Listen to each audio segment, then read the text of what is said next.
Hello, and welcome back to another episode of Train Simulator Classic, aka Railworks. We got a new one from Machine Rail today. A long-awaited item. A very neat item. And for those of you that have been around for for those of you that have been around for a long time like I have, a familiar face. So, this is a fairly similar locomotive. It's not quite exactly the same as an old face that we might all know, but it is similar. Cat boy. But the latest and greatest from Machine Rail being the Pere Marquette N-1 class, 284 Berkshires.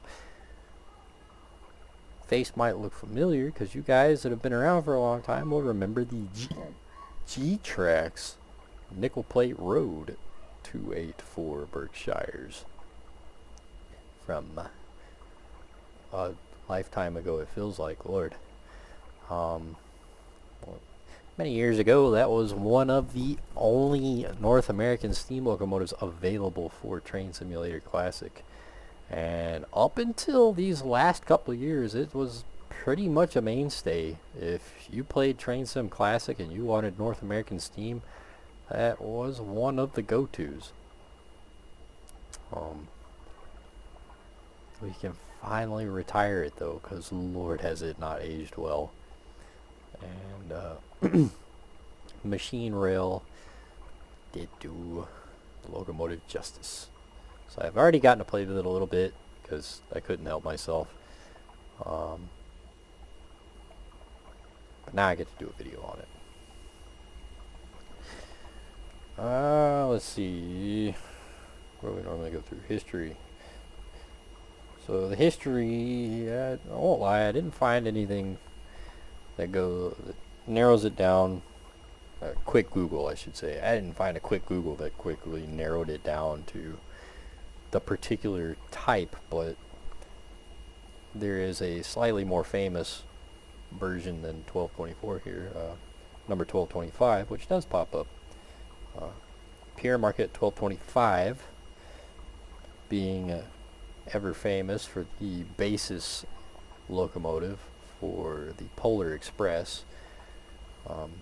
There is a currently operational locomotive that has been preserved, as well as a sister locomotive, sister 1223. They hold the distinction of being the only two Pere Marquette steam locomotives left in existence, as well as one of them being one of the few operational Berkshires in the United States.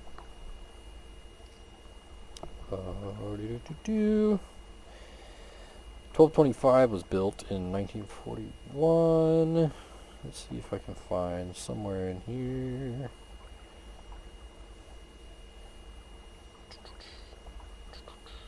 History. Hey, we're getting somewhere.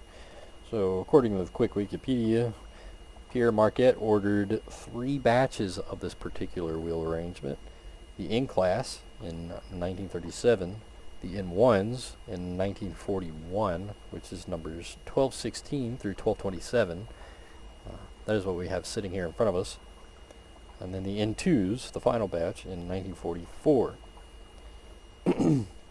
These locomotives were primarily built for fast freight. And they did it quite well, albeit fairly short-lived on the Pere Marquette, from what I can tell. 1225 specifically is shown to have, like 10 years?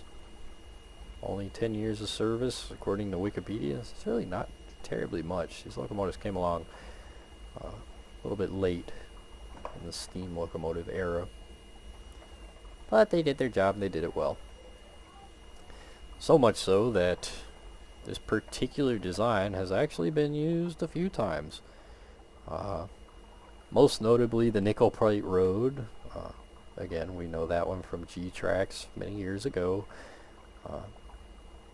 Nickel Plate Road 765 being a prime example, but there are a handful of the Nickel Plate Road locomotives that survived into existence. And the Chesapeake and Ohio actually ended up with a handful of these locomotives and liked them quite well as well. The C&O locomotives were a little bit different in that the domes here were swapped. So the sand dome here was up front rather than behind. And then of course the C&O styling of a headlight down here rather than up on the front. And different bell number board placements. But otherwise practically the same locomotive. And this locomotive is actually the basis for a few other designs from Lima. So fairly notable footnote locomotive. Absolutely phenomenal. Now, you guys know me, I'm a southern guy. I typically am not particularly fond on north/northeastern railroading.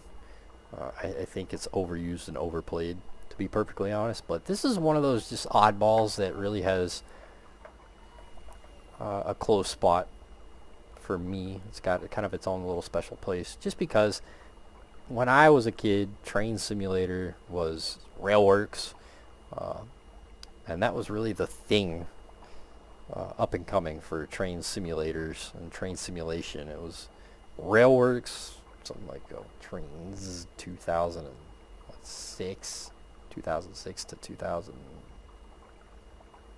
2008-ish, somewhere in that time period. And MSTS, it's really all we had.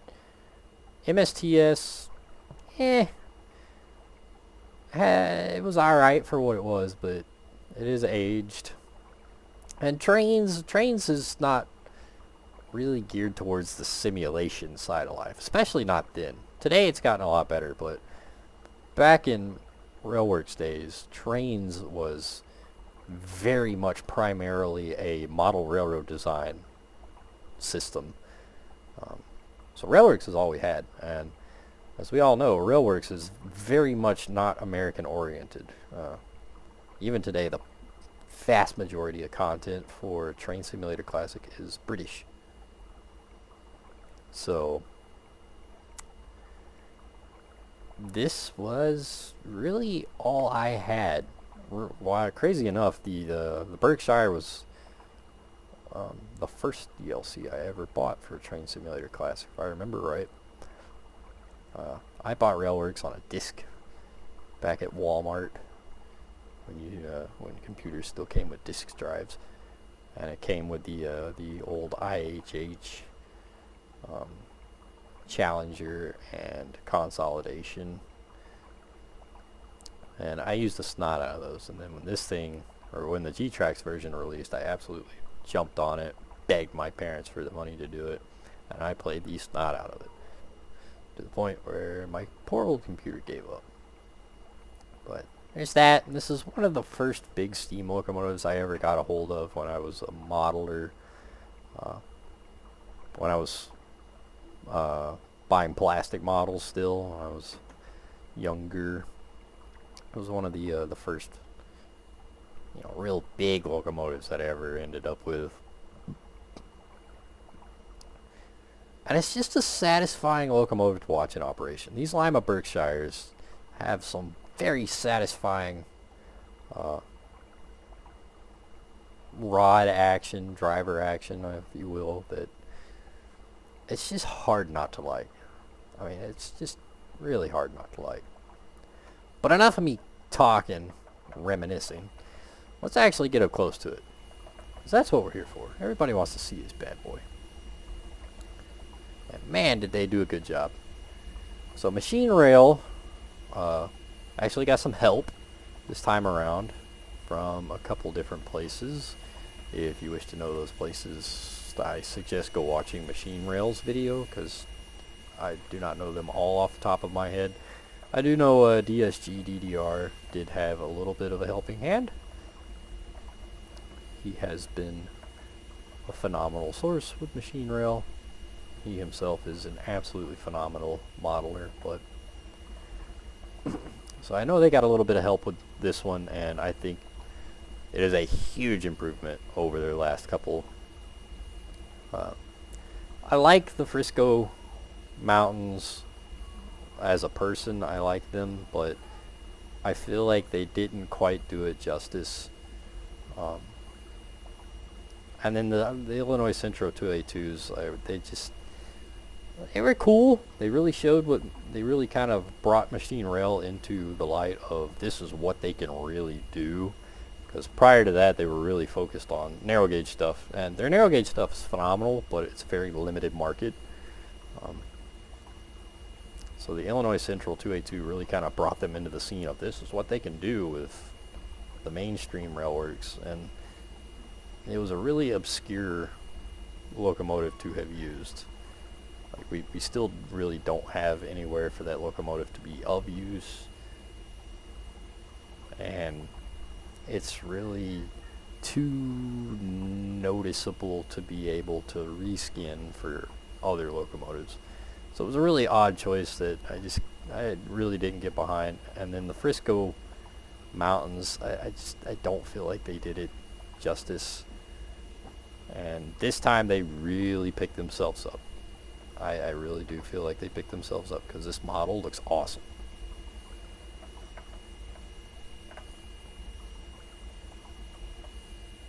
I mean, absolutely awesome. The texturing looks great. All these little plaques and whatnot are modeled and legible, which is really nice. I mean, heck, the Lima plaque here is 3D. The Superheater Company is 3D. The Westinghouse plaque is 3D. Like, they really went into a nice amount of work on this. The Nathan DV here is not great, but you can overlook that. Baker valve gear, which is this another fun thing. It's got Baker valve gear instead of wall shirts. Baker valve gear is a little bit more of the obscure side of life for American railroading. Typically we see wall shirts or Stevenson. If it's not one of those two, it's not on a steam locomotive. Unless, of course, you're a little bit of an oddball. And then we get the random things like poppet valve gear and Baker valve gear and Southern valve gear. You know, things that really only particular railroads used on particular locomotives, and that's it. So that's kind of cool. We got something a little bit different with that. A vast amount of appliances and whatnot just look awesome. All the detailing work looks awesome. Now the texturing does leave me a little bit confused-ish. I don't know what they were aiming for. The boiler jacket here looks very kind of like navy bluish, and then the cab and tender are very much black. I don't know if that was on purpose. Albeit, that might be how these locomotives are supposed to be in real life. I never really dove off into them too much as a historian nerd. It's not a road that really catches my interest. It's not something that would have been down south, so I never really dove too much into it. But just on first glance, it's very navy bluish, dark blue, blue hue, whatever you want to call it. It's very much not black as compared to the cab, the tender, the trucks here, cylinders. Those are very much black, but maybe it's supposed to be like that. If it's supposed to be like that, it looks really, really good. Their brass, phenomenal. Yeah, nice whistle. Love it. It's just a dang good looking locomotive. In usual fashion, their modeling is usually absolutely wonderful. Machine Rail usually does a really good job of their modeling, and this is no exception.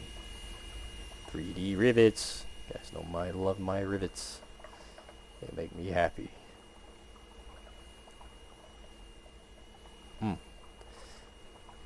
So you're going to get two versions of the locomotive. You're going to get one with the white pinstriping and one that's all blacked out. Otherwise, they're the same. They're not the same. No marker boards up here. Number boards. I see that now. So the all black locomotive doesn't get marker or number boards, while the pinstripe locomotive does get number boards. Very cool. So it looks like there's some things that change. Neat, neat. The tenders do not auto number to the locomotive. I'm just now noticing that. So bear that in mind. 1226, 1224, all at 1222 and 1227, all right here in one spot. You're also going to get a new boxcar, well, newish, I think. I'm not dead certain if this is a reskin of the boxcar they used with the Frisco and the Illinois Central packs. But it is a new boxcar to add to your collection that is actually new, a new model. So if you don't have the Illinois Central or the Frisco packs, you'll get a new boxcar that looks really good. Once again, awesome modeling.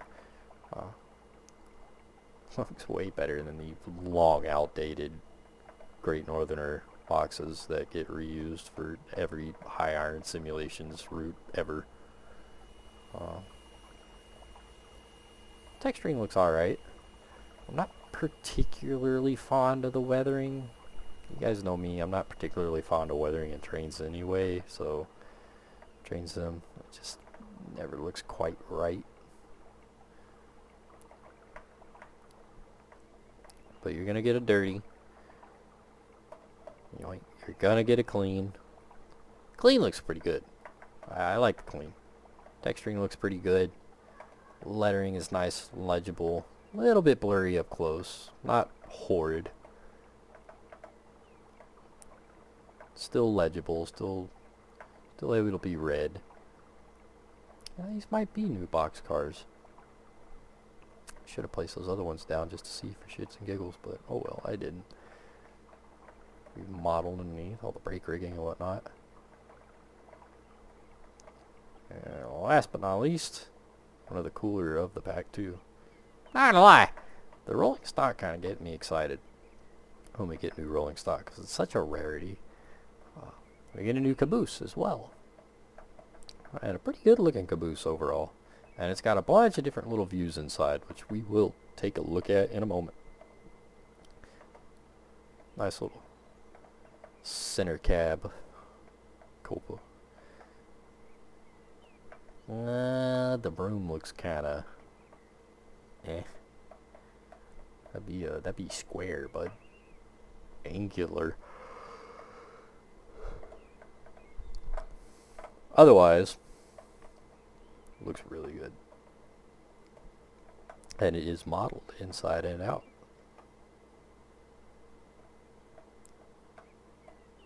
With legible paperwork of 1943.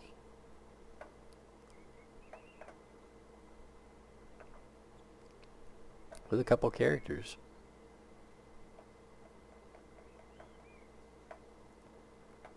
So quite nice indeed. Let's hop in it. Boogity boogity boogity boo.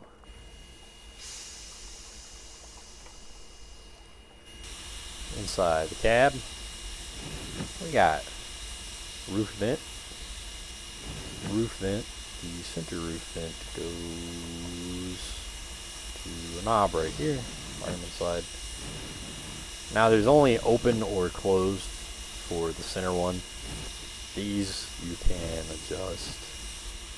Let's see what else we get. We get cab windows and doors, which you can pick which windows you wish to have. The further you open the window, the little awning here opens up, the window opens up, this armrest pops down. That's kind of nice. Got a fuse box. All of our lighting, headlights, gauge lights, engineer light. What was this? Number boards, class lights. Yeah, they do punch your frame rates a little bit. I am on the old Portland terminal route, so I know my computer runs it really, really well. So the cab lights do punch your frames a little bit, as you can see. It's in the 70 now. And the engine cab light, and it drops down to 40, 36. But the lighting itself looks really good. If you got a computer that can handle it, awesome. Very awesome. Let's turn that one off. It's bright enough outside. We don't need any of these. Yeah, look at that. Turned all the lighting off. My frames jump up to triple digits. We got Sanders, Bell, locomotive and train brakes, cylinder cocks, reverser, our injectors, feed water heater, firebox doors. Whoops, not the button I was looking for. That button. The floor here with a light for the, my bad, wrong direction. Got a little light here for the auger. Now the auger does not look to physically spin, unfortunately.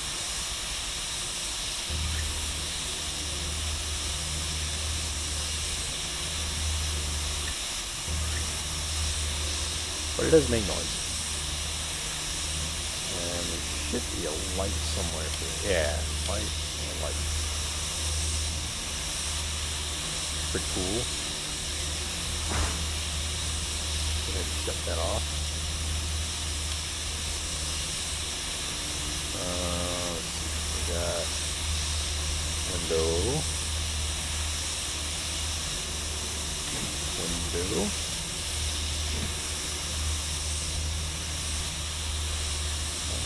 We don't get the floor vents though this time. That's sad time.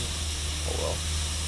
Stoker motor speed, Stoker motor, feed water pump, control, Stoker steam jets.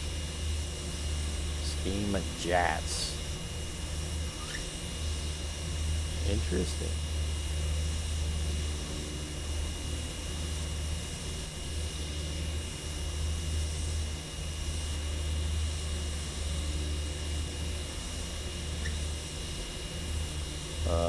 Front and left, front center, front right.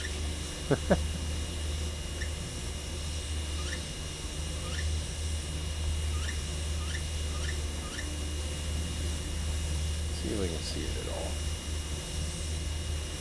Yeah, it doesn't really look like it.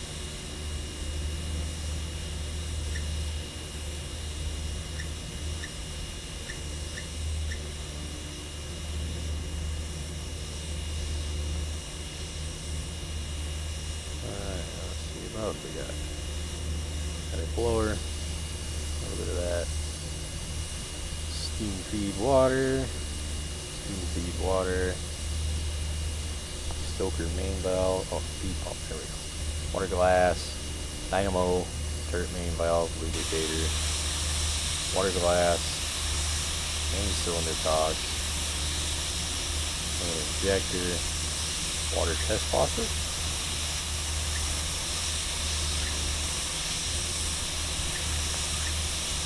Now, steam doesn't actually physically move out of them, but they do make a little bit of a hissing noise. Driver door. Off outside. Check out the lighting. We got the task lights back here. Those look awesome. Oh, I love it. Their lighting is so good.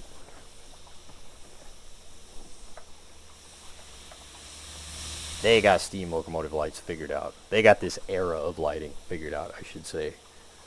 Unlike some other mainstream developers endorsed by Dovetail Games. That is what this era of lighting should look like. That looks awesome. Marker lights look awesome.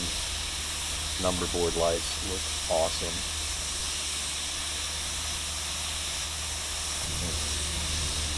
Now there is a fun little view here.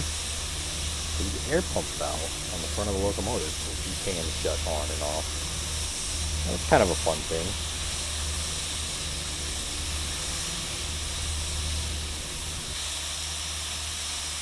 Valve here does move.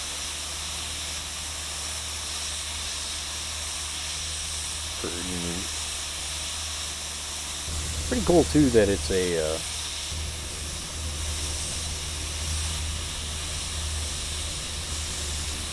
rotating bar, I guess. Locomotive brakes. Let's hop out here to the outside. Well, I've been playing trains way too much lately. Let's see if brakes actually release.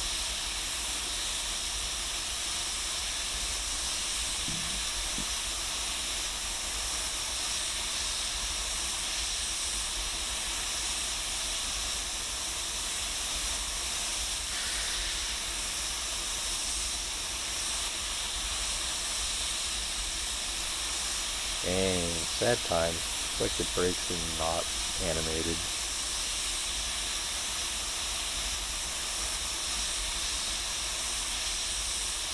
Nope. Brakes are not animated. Oh well. What can you do?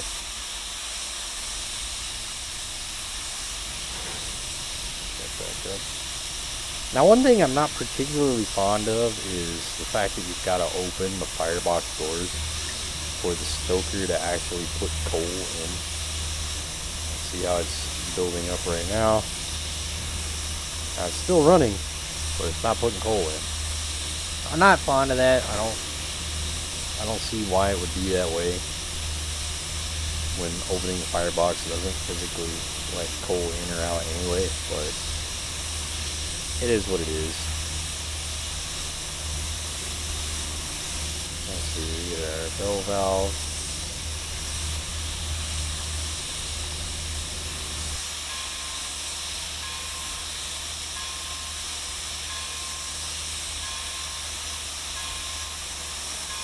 That was nice and in sync.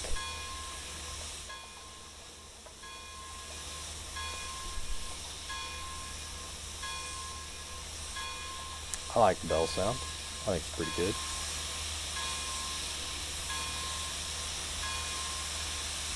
And the last sound everybody and their mother's waiting on.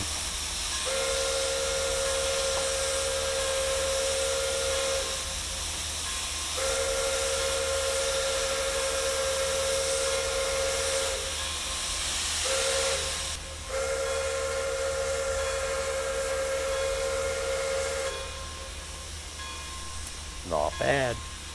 Not bad at all. I do like it for the most part. I do kind of wish it had a little bit more of a what would you call it? Like a wind down and a wind up. Like a little bit more of a beginning and end, because it really doesn't right now. It's just on, off. I do think it could stand to have that. Be sure the tracks are set up.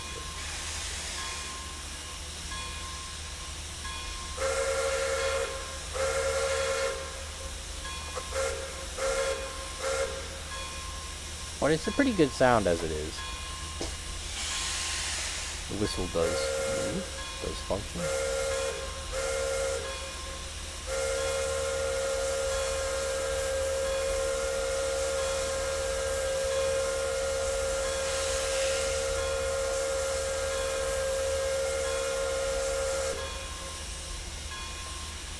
Yeah, I think if it had a little bit more of an ending,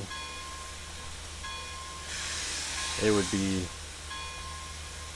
really nice. Really, really nice. If it had a little bit, just a little bit. Like it just needs a little bit of a wind down at the end. Because it sounds too much like it just cuts off.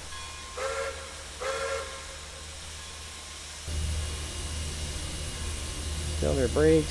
Still their brakes. Flip back to running now. I'm gonna go ahead and turn the task light off outside. Get our frame rates back up here.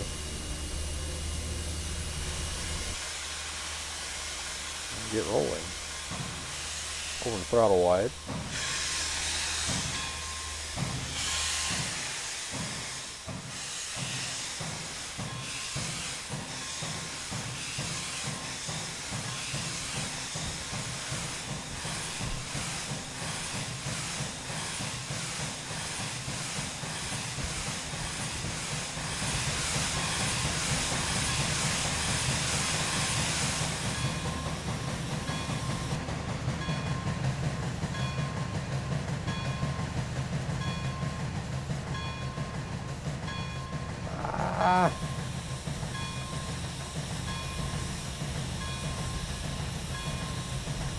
Oh yeah, look at it. Look at that rod action.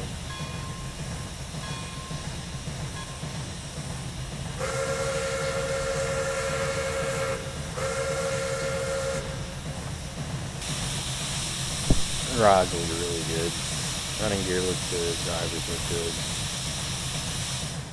The chuff sounds need work though, I think.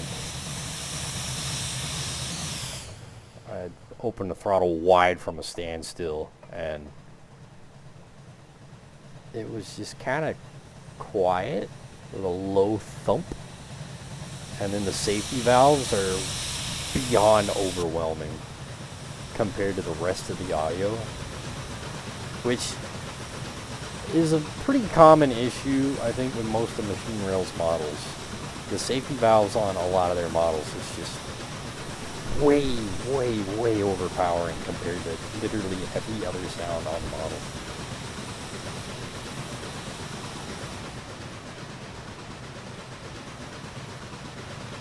See, now those chuff sounds don't sound half bad. I actually kind of like them. That sounds pretty good.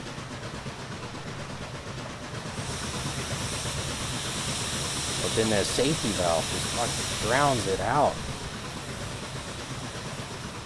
It's not too bad when you get away from the locomotive. You get out like here. The locomotive sounds great out here. See how far away we can hear that whistle. Pretty sure the speed limit is like 30, but that's okay. It's a straight shot from here to Rigby. Oh, that's 40. Can't hear the whistle yet.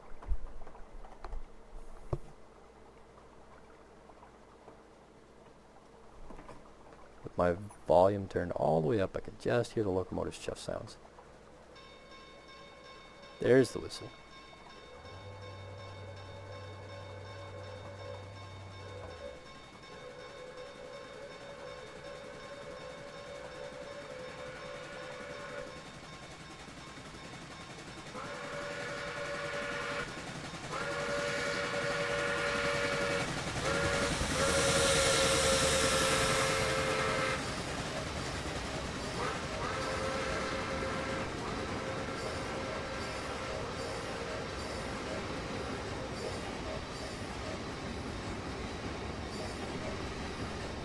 Oh my gosh, those freight sounds are awesome. Freight sounds are absolutely awesome. I love them. That is what a freight car should sound like. That rolling stock sound should be on everything in Train Simulator Classic. Everything American, really. That is absolutely phenomenal. We're definitely cruising along a little bit here. Yeah, there it is. The safeties, man, they're so loud.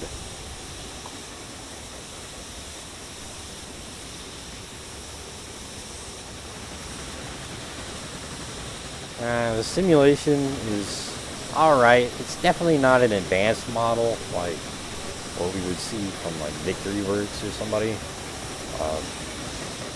There is no throttle response time whatsoever. It's immediate.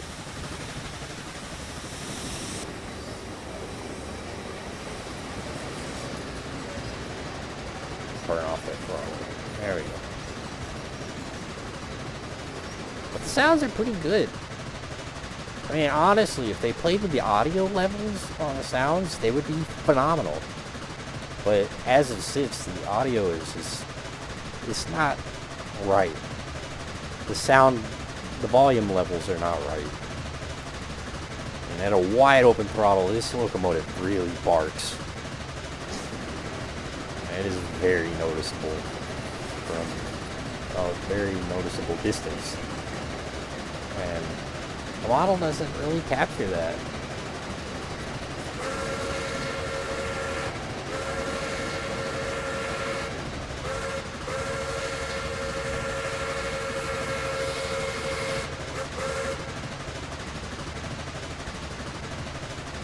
Yeah, we're going a little bit quick. That's okay. Getting up here to Ricky Yard anyway, so.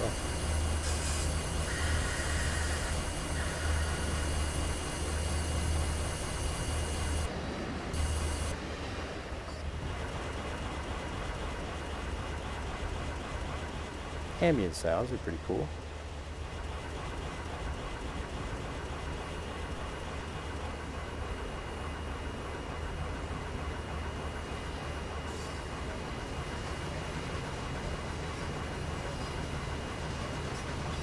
And animation is really good. Really, really nice.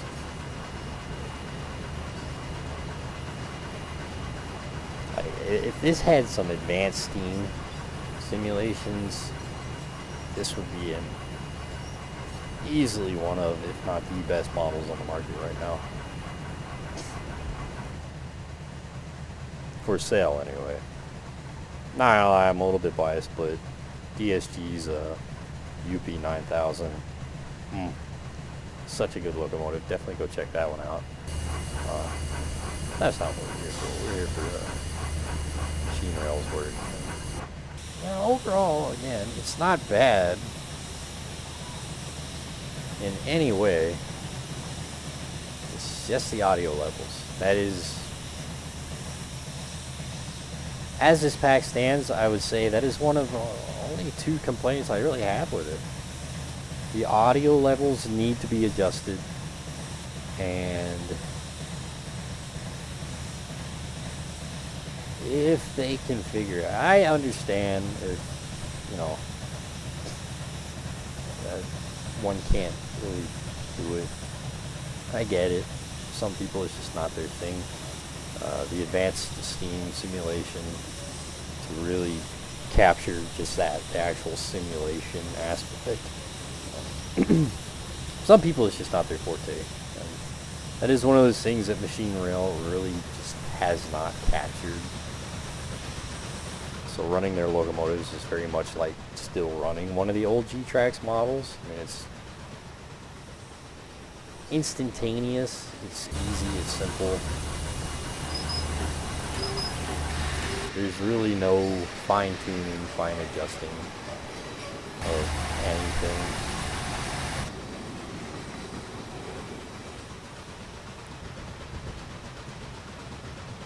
But that's really the only 2 things I could say that I could point to is the simulation and the audio levels. If they could figure those 2 things out, holy crap, would this be a phenomenal pack.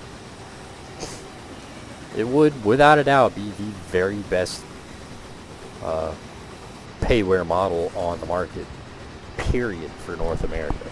There would be nothing else at all that could even come close to it. That's payware. It's just how it is. It looks like we can't go farther. What an odd spot for a train. Oh well.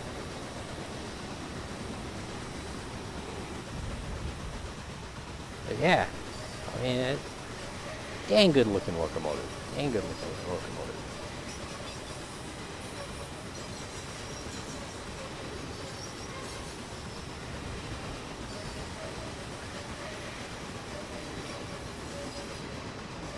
And there we go. That'll let us stop over here. The Portland station.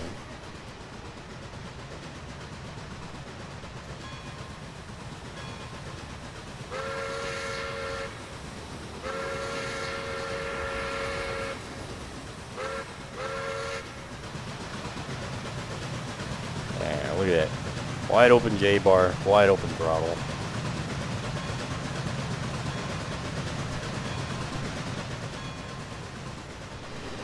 I wish they'd turn bell whistle and chuff sound volume up and drop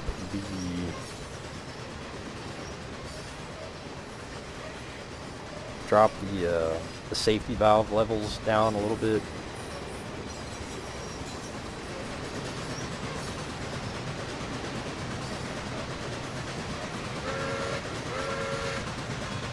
God, it's been a long time since I was on this route. I remember when I bought this route because it was payware back in the day.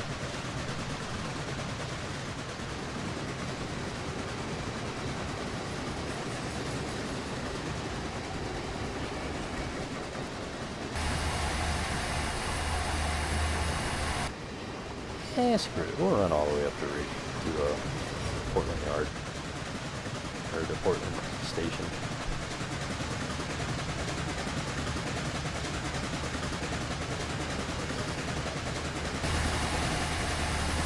Now, the water injectors are slow. I don't know how true to scale that is, but I have the live injector and the exhaust injector wide open. Well, actually, wide open is the only option you get to. And it is some slow with both of them open.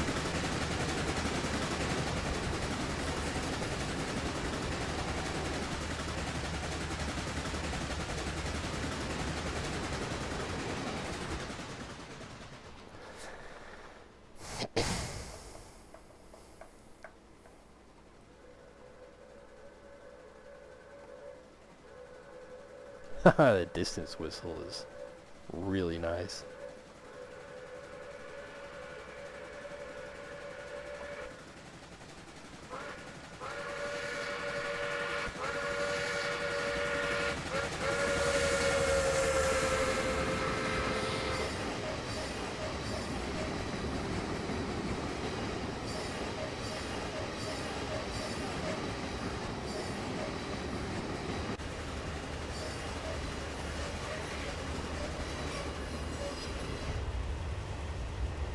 Haven't been paying attention to the speed and my bad.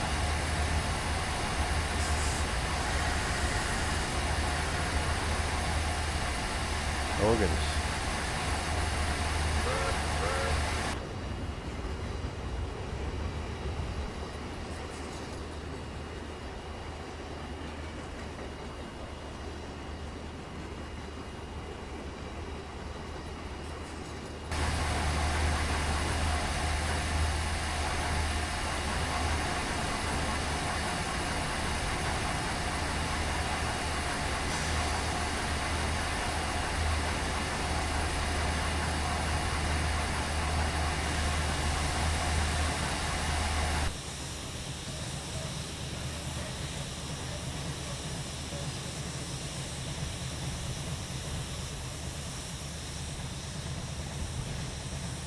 Like that audio needs to be turned up a lot.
Whoops. Photo op. Stop at Portland Transport Center. Because I don't know why not.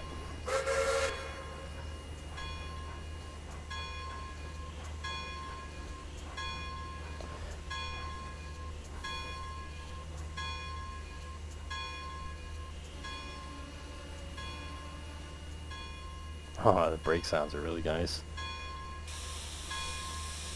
Rolling stock sounds are just absolutely mint in this pack. I love them. Like, they really nailed that. But yeah, guys, there it is. The Pere Marquette N-1 284 Berkshires from Machine Rail. It is something like $16 US. For that price, you really can't go wrong. Like, honest to gosh, you can't beat it, to be perfectly honest. So I highly recommend checking it out. Of course, the link will be in the description. And yeah, hope you guys go check it out. I will see you guys next time.